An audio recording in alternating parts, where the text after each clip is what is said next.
Magic is what happens when peace is near. Hi everyone, and welcome to Season 8 of Enlightened Conversations. This season we're diving into all things 7D consciousness, what it is, what it isn't, and how it shows up in our everyday life. I'll also be sharing concepts from my new book, Peace is a Science, towards a unified peace theory, as we explore the fascinating overlaps between spirituality, human behaviour, consciousness, and how we can integrate more peace into our lives. So, without further ado, let's dive in. You're here, together we are clear.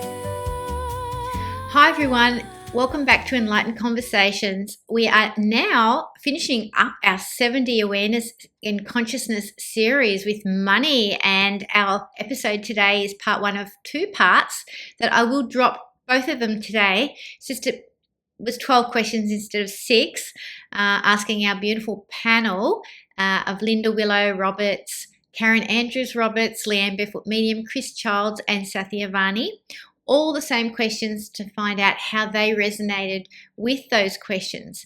Today we're going to be covering everything from understanding money in 7D to our personal abundance and alignment with it, and our collective and societal impacts of money, and also our practical practices of money as well. So we're going to be diving in those. Actually, there's only 10 questions. Sorry about that. My mistake. I thought there was 12, but that's cool. We're still going to split the episode up into 2. Now, this, interestingly enough, falls on the winter solstice that we're recording this episode. It's interesting because as we record this final episode, it's the winter solstice. We're standing at a threshold. The longest night reminds us that growth often begins in places we cannot see yet. Just as the light slowly returns to the world, so does conscious abundance return when we align our attention, intention, and actions with what truly matters. Money, like energy, is not simply something we possess. It's something we participate in. Like we have identified over previous episodes, we're in a relationship with it. So let's kick off and hear from Linda with our first question, which is, in terms of understanding money in 7D, how do you define money beyond the material level, Linda? Money is just energy. It is just energy. And it's really quite surprising. When I've got one of my cards in the manifestation flow, I'm a Manifest a Magical Oracle cards, is the prosperity card. And I get excited every time I get it. But the picture on the card is like in this vortex, like Abraham Hicks says. It's in the vortex. The energy's going around. So when you're in your sweet spot, when you're happy, you're confident, you feel 6 foot tall and bulletproof, that energy, that power that you have around you, that is prosperity energy. That is abundant energy. So when you get into that space, you know, things just happen and show up and you just think, oh my God, oh wow. So that is the energy. Money is just energy. And when you can get into that space, everything's aligned. Yes, and I've learned that the biggest power that we can feel is when we're actually at peace. So there's no judgments on board about any of our humanness. We're just in the process of peace with everything. And that is unshakable. It is so powerful. So peace can be light. It doesn't need to be heavy. It doesn't need to be a force. It is a force without being a force. Okay, let's hear from Leanne. Exciting. Money is an energy we can tap into and we can draw into us because it's just energy that we can bring in. So money in our human form has a value that we attach to it. Energetically, it's a vibration of frequency that we tap into. I agree. And it's based on the belief system that we have enoughness.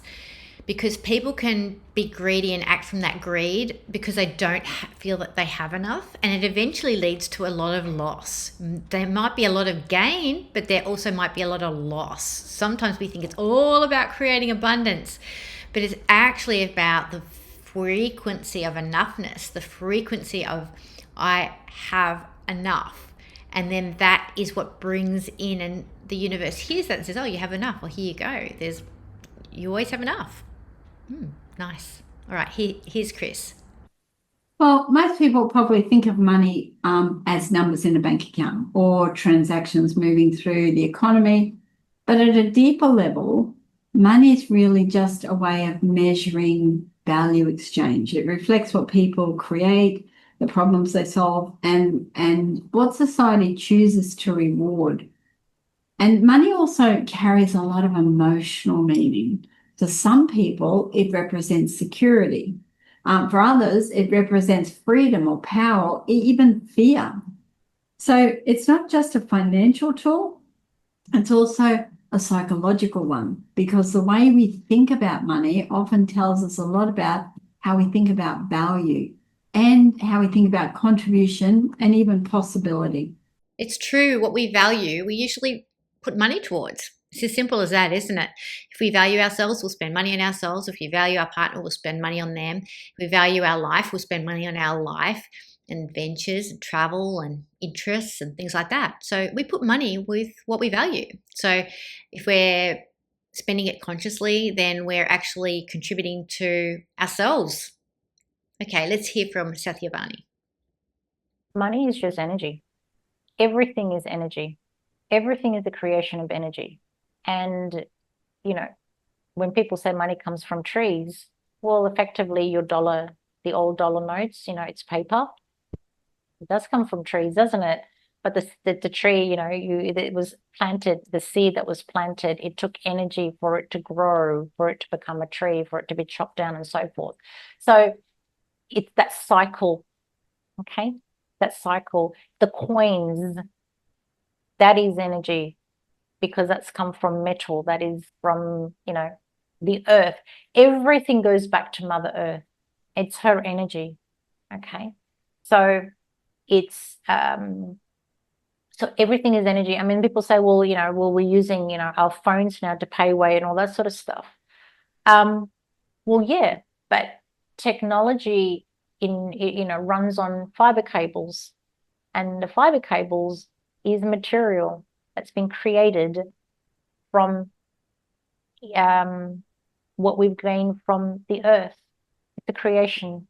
Okay, everything is creation from Mother Earth. So it's energy. So it's very much coming back to that full circle. Okay, and that's what's important for you to understand, that what your relationship to Mother Earth is, how you honor your existence, how you honor your body, how you honor the food you eat. Everything goes back to that. It's simple. Yeah, and money does grow on trees. And when we acknowledge that the money being energy comes from something, some effort, that also makes sense, because it's not just appearing out of nowhere. Even if we transcend it into crypto or what have you, yeah, it's still there. It's still got the fiber cables linked up to Mother Earth and so on. All right, let's hear from Karen. Money is a form of exchange. It's a form of exchange for us to have something that we need. We need to exchange money in order to have those groceries, pay the rent to live where we live, or the mortgage, or whatever it is. So to me, money is a form of exchange and a form of energy. And I feel that it's been a really heavy way of looking at money in the past. We have to have money. Without money, it's very, very stressful. So money can become a very heavy issue. So how can we make it lighter? Because it's just a form of exchange. So being able to have a lighter perspective of what money is. Let go a little bit of the tightness, the tight grip onto it, so it can flow as it's meant to. Yes, I think there's something to be said for assigning power to money that isn't what money should have assigned to it. So if we give it more power than it needs to have, then we actually disempower ourselves. So we choose what we value. We choose what matters. We choose what we want to exchange. We choose how we value the exchange of what we have to equal another exchange, whether it be money or otherwise. That's a very good point, Karen. All right, let's move on to second question. Second question is, how does consciousness shape our financial reality? Let's hear from Linda. It's how we think about it. It's who we surround ourselves. I'll come at it at a different angle. So whatever's around us, whoever's around us, you know, the 5 people that are around you is mirroring you internally. So when we're looking at prosperity and money, and consciousness, have a look around you. What internally is showing up externally for you? That's consciousness. That's an interesting take on it too. And I know I've heard this before, that, you know, whoever you surround yourself with, you start to resonate at that frequency. So I think it's a really important thing when it comes to money to realize that if we honor and value money, not just misuse it, abuse it, treat it like badly, like a toxic relationship, we might find that more money starts to feel safe around us and turn up. How we treat money has an impact on our relationship with money. All right, let's hear from Leanne. Oh, if we're in victim lack consciousness, victimhood in particular, I never have enough money, or it's not coming my way. I always lose. Like, it costs me. I always pay. Whatever those things are, is victimhood and lack consciousness. How that impacts is it won't show up for you. It won't show up in your world, or it'll show up and then leave. You know, it might be abandonment trauma that you got playing out. It might be betrayal, it might be rejection, it might be unworthiness. So money will play all of those things out. And the irony is that sometimes when we're in victim, we don't spend money on ourselves to help ourselves heal that victim mentality, because we don't feel like we're enough. We don't feel like we have enough. We can't afford it.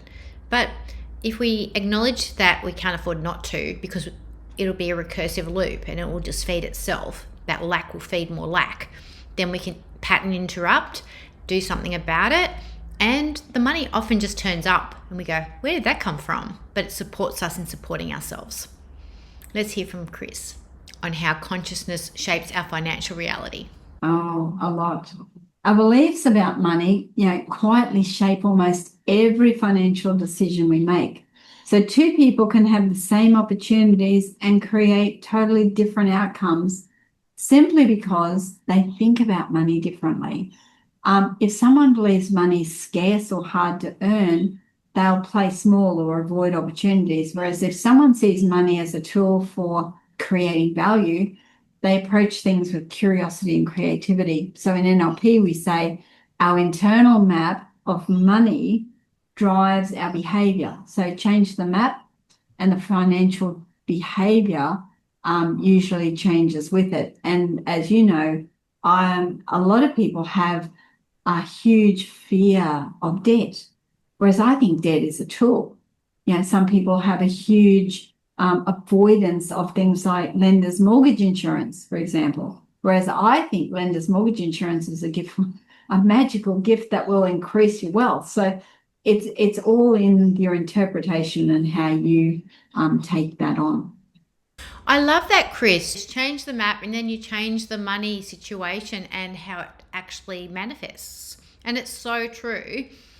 So many people think, borrowing money is a scary thing, but the reality is borrowing money is often like magicking money, especially if you're buying a house or something and it's earning interest and you've got money going down in value, you've got houses going up in value.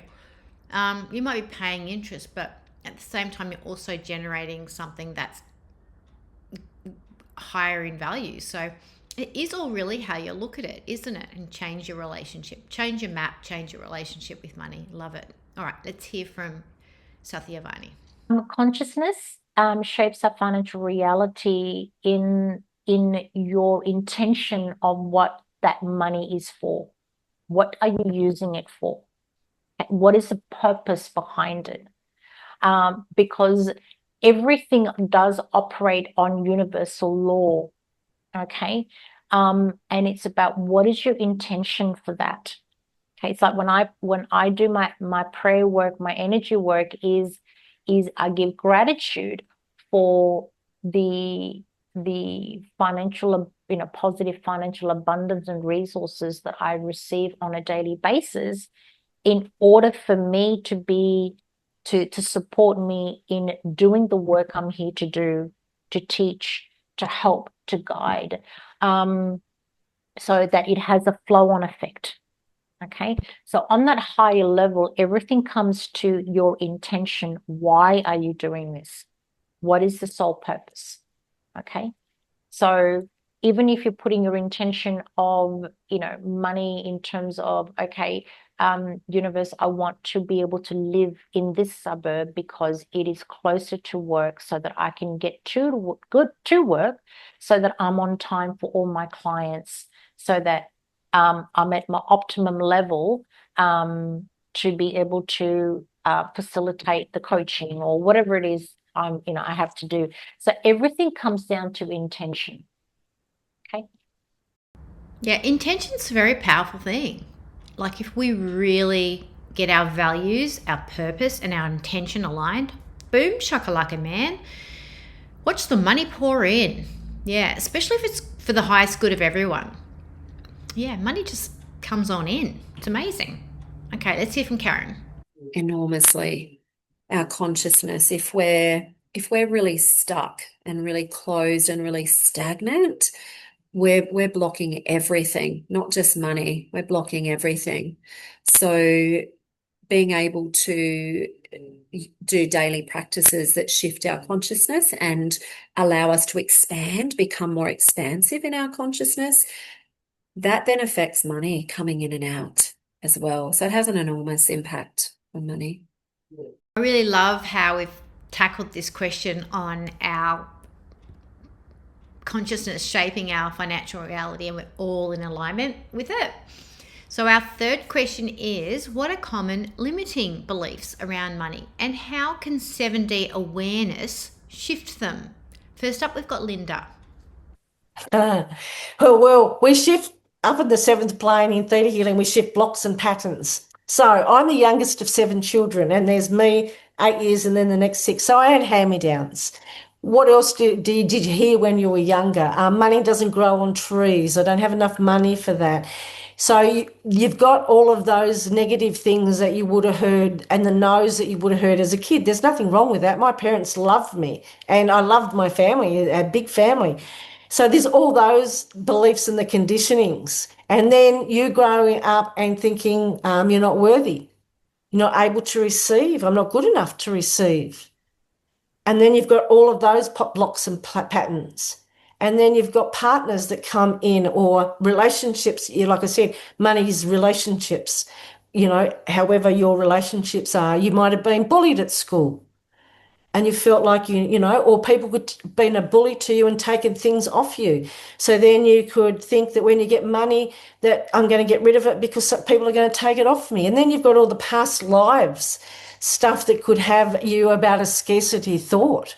So money is, you can work so easily in a theta state with money and prosperity beliefs and scarcity, and it's changing your thinking. It really is. I think Louise Hay, I did 2 10-week courses with her in my 20s, and one of them was we were standing at an ocean, and it was a meditation. We're standing at an ocean, and we were thinking about a vessel that we would hold. The ocean was our abundance and our prosperity, and we were thinking about holding whatever we had, a cup or a saucer or a bowl or whatever, to fill up the abundance for us. Well, in my head, I had a tunnel. I had like a pipe tapped into me, and it was just like an endless flow. And when I came out, one lady had a cup, and we're talking about what we felt. So it's your mind, what you think that you're worth, and what's going to happen. But I still had blocks under there that I had to get rid of. But I've always been open. I'm open and receptive to the abundance of the universe, and all I want is everything.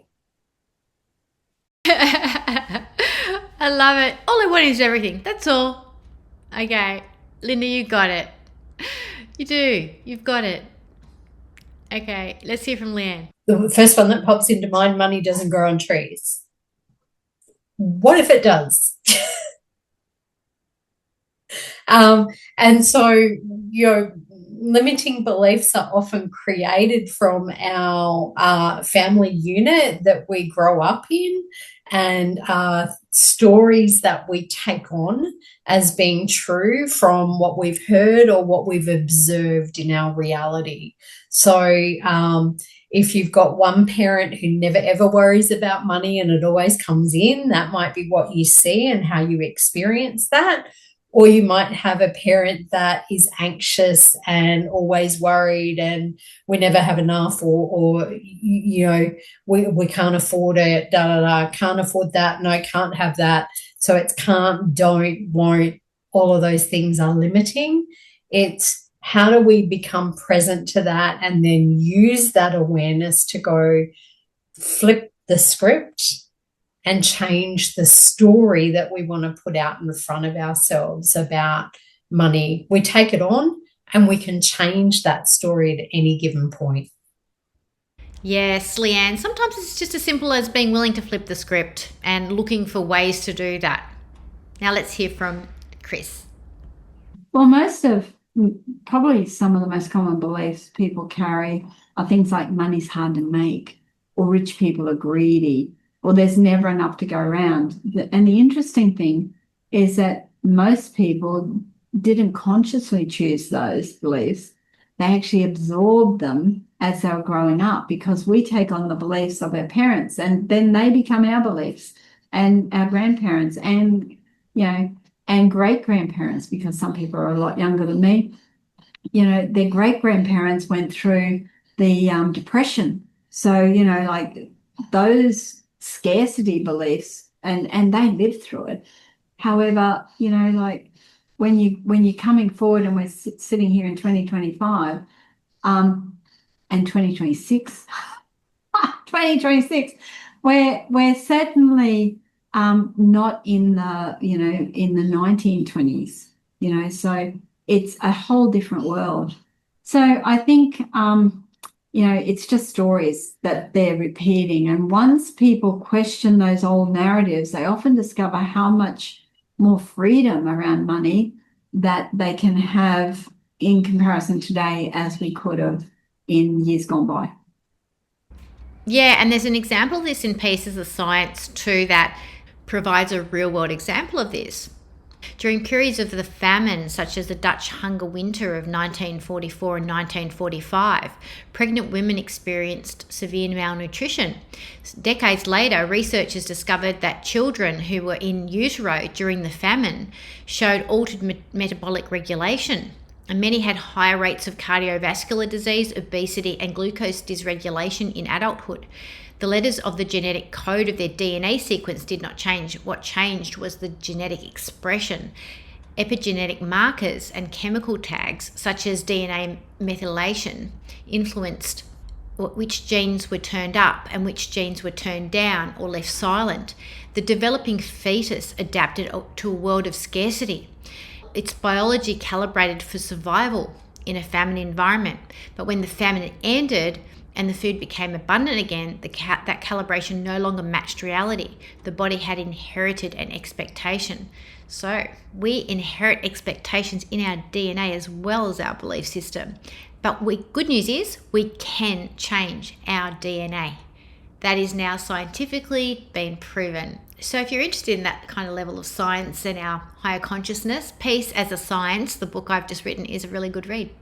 All right, now let's hear from Sathiavanni. What 70 teaches us is that universe is positively abundant of all the resources that you require as a soul to co-create the life you're here to create. The limitations is based on that human programming, in that human thinking of if I get this job that pays me $350,000 a year, I'm going to be fine. But not realizing that job that that you're going to get paid $350,000 is requiring you to sacrifice this. So what the 7D does, it helps you facilitate where your intentions are and what is the purpose behind it. Okay, it helps you see things in a very, very different perspective as well. And this is a reason why with my clients, I always say when you're co-creating and manifesting on a financial side of it, you're verbalizing you are wishing for financial freedom. That keeps you open. Yes, I think you've hit a nail on the head there, because it's easy to sell our soul and feel like we're imprisoned at the same time, because it's costing a part of us. It's hijacking our soul, or it's hijacking a part of us to be suppressed. Oh, you get all this money and you shut up. Or you get all this money and you can't do what you want. Well, your next growth, you have to comply, so you can't be who you truly are. The other thing I want to mention is, from a 7D perspective, we are all connected to the field. So if we're all connected to the field, doesn't it make logical sense that we're all connected to all the resources and all the money that's already there? It does, right? So it's just about changing our perspective and believing that we are connected to that field, and we can tap into it. And in that field is, at this current time anyway, money. Yay. All right, let's hear from Karen. I think some common limiting beliefs around money are, there's never enough. I have to work so hard for my money. I think that being able to, again, expand our consciousness and to focus on the flow, anything that helps us to expand our thoughts around money, like, what if money was flowing more freely? What if I can view money differently and experience a different relationship with money? What is it that, how would I like money to feel? Money can create so much stress in our lives, and so then there's a lot of stress around money. So money can't flow freely. Being able to bring a more expansive consciousness in and think about, maybe I'd like money to feel more relaxed. And we focus on that instead.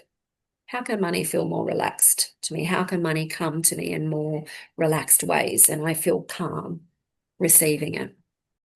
Yeah, it reminds me actually, Karen, that when I first met my husband, he said the greatest currency that he valued was time.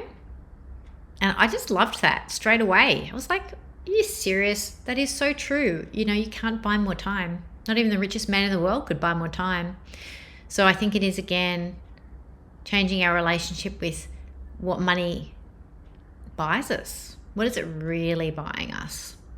All right, let's move on to our next question, which is all about personal abundance and alignment. So how can listeners cultivate a healthy, conscious relationship with money? Let's firstly hear from Linda. Yeah, go to a theta healer practitioner. We can remove the blocks and patterns like that. But it's knowing what you feel, thinking about how you feel about when you get your bill. Did you go, oh shit, I've got another bill? Or thank you, I've got enough money to pay that.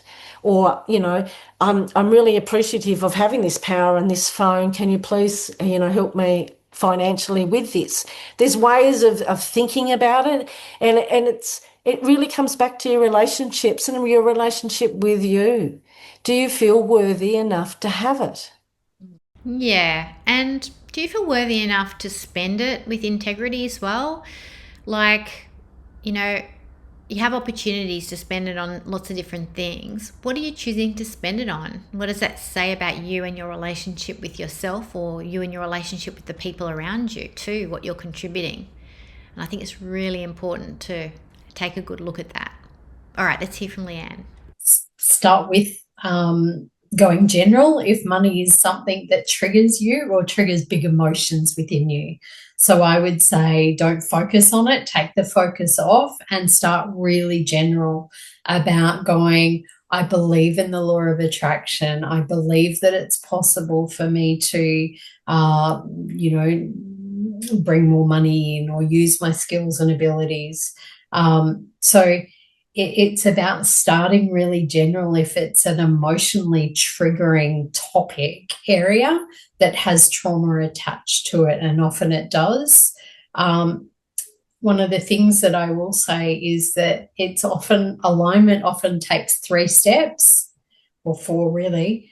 It's about going, I hope it's possible, I believe it's possible, I know it's possible, and then being. So start with hope. I hope it's possible to bring in more money today. I hope it's possible for me to align with financial abundance. I hope it's possible for me to know that I am abundant.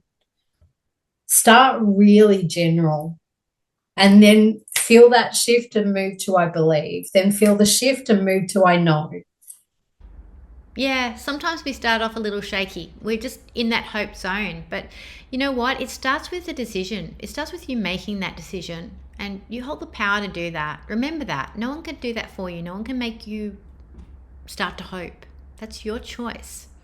All right, let's hear from Chris. Okay, so first, I think they need to get clear about what money is actually for in their life. Is it for security or freedom, or the ability to contribute? When financial decisions align with your values, money becomes far less stressful. And secondly, awareness matters. Know what you earn and what you spend and where your money goes. And finally, remember, money's a tool, not your identity. It's something you direct, not something that actually defines your worth. Yeah, it does actually become less stressful when we are really clear about our values, what we value it for. And it is very much about respecting money, how we're spending it. And I am very grateful when I spend my money, I pay a bill or what have you. I love that I'm spending money on to support myself. I don't begrudge paying taxes either, because I honestly believe that society does require a certain amount of money to help it continue to flourish. We are part of the field. So when we look at putting money into the field, it's not separate from us. So begrudgingly spending money is actually counterintuitive to, it's like begrudging ourselves. So yeah, it's a really important one. Let's hear from Sathiavanni. By saying thank you. What goes out and what comes in, I always say, I love you, money. Thank you. Thank you for looking after me. Thank you for helping me. Thank you for supporting me. Okay. Because it's an energy, it's a frequency. Okay. I have, in my purse, I have a note purse where I have my money lined up in a certain way. It may seem like, oh, that's a bit, silly. No, it isn't. I'm honoring it. Okay. Because you're giving it attention. Okay? And I have a purse just for coins. I never put my handbag on the floor. Okay. Because I'm honoring where it exists, because that is going to help me buy food that is going to nourish my body. So you have to give that respect. Yeah, I love the idea of treating money like a buddy, like as you would a friend. Like, why not? I mean, as an experiment, if you started to do that, I'd be interested to hear back from you as to how that went and if it increased for you or not. Okay, lastly, let's hear from Karen. We do that by being very intentional about what it is that we want to create with money, how we want money to feel. So if we want money, if it's currently feeling very stressful, what do we want it to feel like? If we want it to feel more relaxed, that it's a flow, we need to bring awareness to that. And the more that we expand our consciousness, take ourselves from a space of, if our body's really tight and stressed, our nervous system is really holding on to a lot of stress, we can't receive anything. So being able to do things that allow our body to calm and open and soften, that then flows into money and changes the way money can feel to us. Yeah, and I think I'm wearing orange today for that reason, like that sacral chakra, which is about receiving nourishment. And I feel like money is a resource or a food. So even though we often associate it with survival and our base chakra, which is often red, for me, it was more about the yumminess and the deliciousness of money and letting it in and always feeling like I have enough, and like just being in that space of enoughness actually softens us and it takes us out of our hypervigilance and our scarcity mentality. So yeah, money can be a really good therapeutic tool for softening and learning how to receive as well. All right, let's move on to our fifth question, which is, how does generosity flow and contribution tie into energetic abundance? Pay it forward, always pay it forward. I do a lot of stuff for free. I do like live videos with card readings, and I put out a newsletter and blogs and whatever. Because when you're in the flow with Creator, you're in service. He's my boss. So whatever I'm doing, I'm supposed to be doing, and he directs it, and he pays me however it comes from expected and unexpected sources. So when you're in an open state of receiving, and my receiving mode is more been when I've sat back and done bugger all. When I've tried and created and pushed more stuff out, I block it. So it's about being in that flow and being open to receive it. And it just happens. It just really happens. Yeah, Leanne, but you've put all that work into clearing all the blocks too. So yes, when we sit back and allow ourselves to receive, that's definitely powerful. But all the work that's gone into removing those blocks, you had that willingness, you turned up for that, you've done the inner work. So, but paying it forward is awesome. I mean, this podcast is free. A lot of the stuff I've done is free. I just love to do it because I just love it. And sometimes I've had to put a price on things because in order to have it out into society, it actually has to have a price tag. It's kind of weird like that. However, I think intention is everything. And I think that if people really value what you're doing or they really resonate with it, then they value themselves enough to pay that $49.99 for the book or the course or pay for that consult, whatever it is. All right, let's hear from Leanne. A very interesting topic, because there's a little bit of a limiting belief that I had around that. I have a very core value around generosity and being really generous. And one of the limiting beliefs I had was it always cost me. Right? And so that's no longer true. I can be generous and kind and also bring in abundance for myself and receive for myself at the same time. So I would really love for others to know that, is that, often when we're that giver and that people-pleasing pattern, sometimes it's about also allowing yourself to receive in return. Yes, I think one of my biggest pattern interrupt things for people pleasing has been that we're all connected to the field. So I might as well make sure I'm in the place that I need to be for my highest good. And then therefore everyone benefits. I think that's generosity for me, because I'm being generous about my authenticity that flows into you. You're getting it. Whatever the frequency I'm giving off is much better, much more amplified.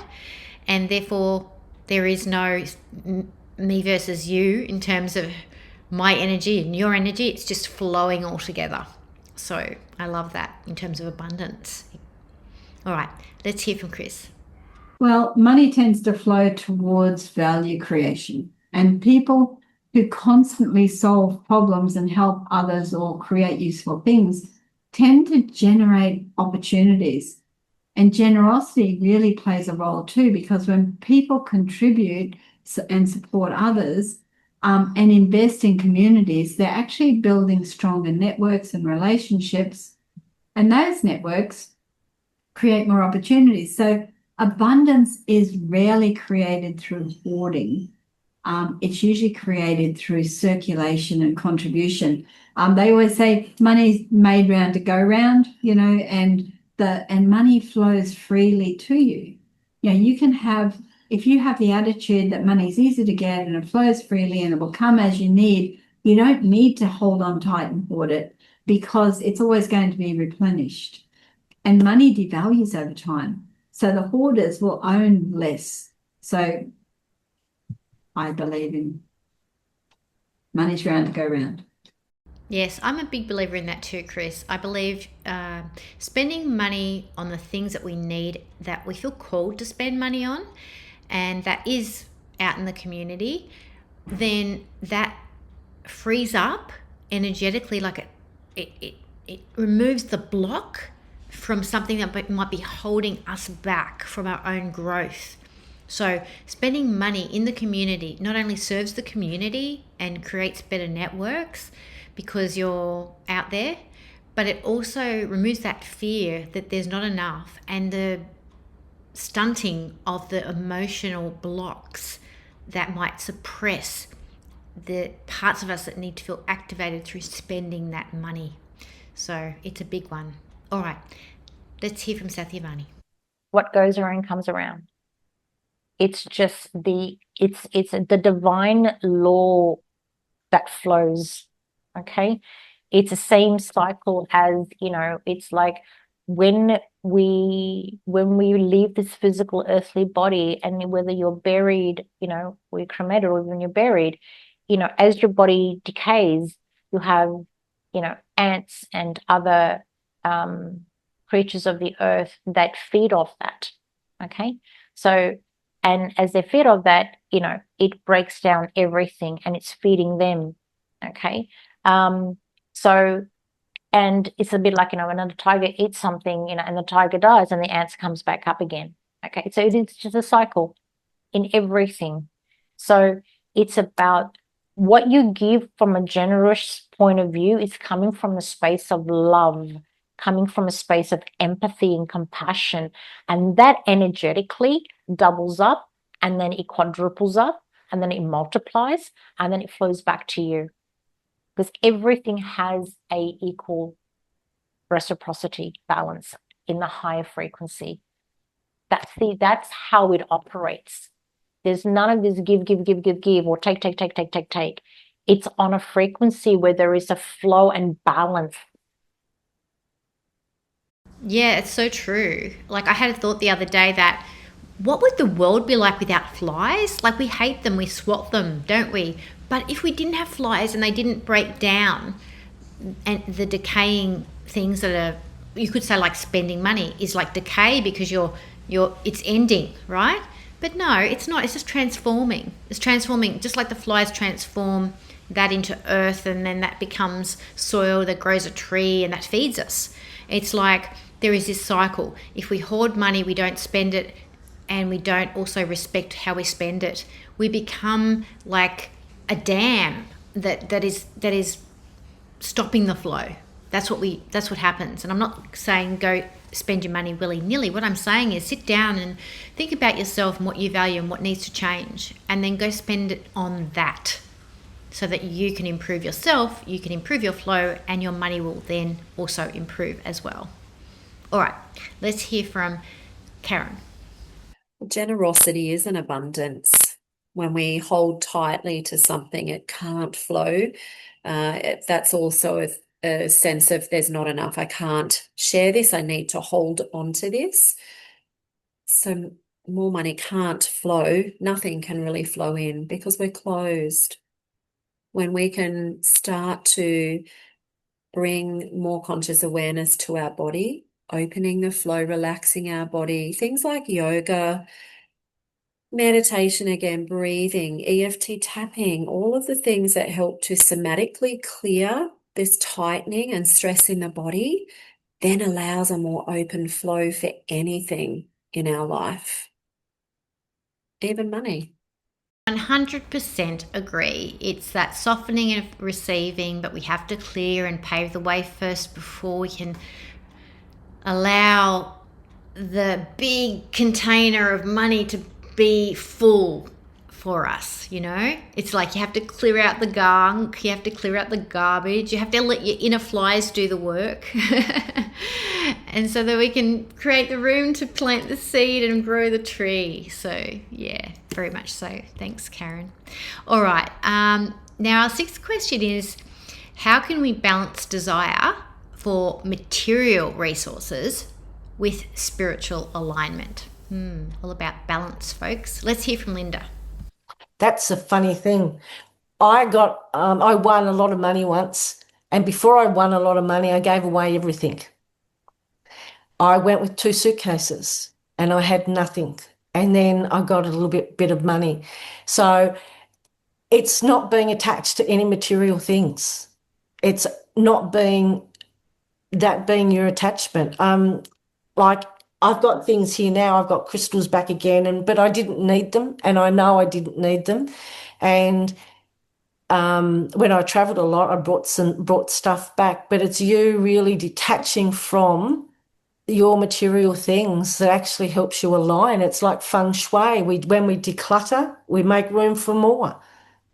Yes, I think being in a space of non-attachment to how much money we should have helps us to focus on, with the money we have, what can we do and maximize that, so that we are valuing the money we have now. And we're not always wanting more. We're focused on, what have I got? What can I use it for? And maximizing it. And that generates more value, more respect, and more belief that we have enough right now. All right, let's hear from Leanne. We are spiritual beings in a human body that we are meant to have a human experience. And as spiritual people who are working with conscious awareness, spiritual energy, in whatever way, shape, or form you work with that, you're here to serve others. You're here to support others. You're here to guide them and provide them with insights on how to meet their own needs in this world. And those that we support and help have physical needs. So do we. And money is one of those things that allows us to be generous, to be kind, to give more support, to put more creative, beautiful, amazing things out into the world. So why wouldn't we allow ourselves to receive more so that we can put more out? Yes, and I feel that too. Like, with what the money I do have, I want to use it effectively so that my cup is full, but I'm also being able to spread that out into the world as well. So why wouldn't I want to have more money if the universe wants me to? Of course I would. I'd be able to do even more things, probably on a bigger level with it. So I love that, Leanne. That's awesome. All right, let's hear from Chris. There's nothing more inherently unspiritual about wanting resources. Money can create freedom and stability and the ability to help others. So the key is in making sure money serves your values rather than becoming the sole measure of your success. Because when people build wealth through meaningful work and contribution, the material and spiritual sides of life tend to work together rather than compete with each other. So money really works best when it's a tool for purpose, not the purpose itself. Yes, and I think that there are a lot of billionaires in the world that actually still feel like they don't have enough, which is really sad, isn't it? I mean, that's their wound. They have all this money, yet it's not enough. And they've always got a fear of losing it. And that's a really ugly way to live, and a very, very unfortunate way to live when you have all those resources that could be used in such a different way. And I think we'll evolve. I think, it just takes time. All right, let's hear from Sathiavanni. That comes again down to purpose and intention. What is it for? What is the sole purpose for in terms of material requirements? Okay. So when you're seeking, the material wealth that you're wishing for, the divine will always give you what they know you deserve. Not deserve, what they know you need, what is going to support your growth. Okay. So So it's about having that understanding what is going to serve you ultimately. They will still allow you to go ahead and make those mistakes and realize, oh my God, that's not really what I wanted in the first place. Okay. So it's finding that balance there for yourself. Yeah, I think we need to resign from judging our bank account balance and maybe having a bank account balance appreciation. Like if we have 0 in there, then let's have a lot of gratitude for 0 in our bank balance, because guess what? It's clear. It's ready for abundance. And just start there. Just be appreciative with what you have right now and be grateful for every little thing that you have in terms of a resource in your life. And that is the equivalent to valuing money, and you'll see more appear. Okay, let's hear from Karen. Stay really connected to our heart and to our soul, because that grounds us into the desire for abundance in a more expansive way. We're not holding so tightly of this is what I want and I want it all for me. There's a more, again, the generosity of the expansiveness of receiving it, wanting to share it with others, wanting to use it to bring more good into the world and allow a more abundant flow that is shared. That's it. It's a shared field.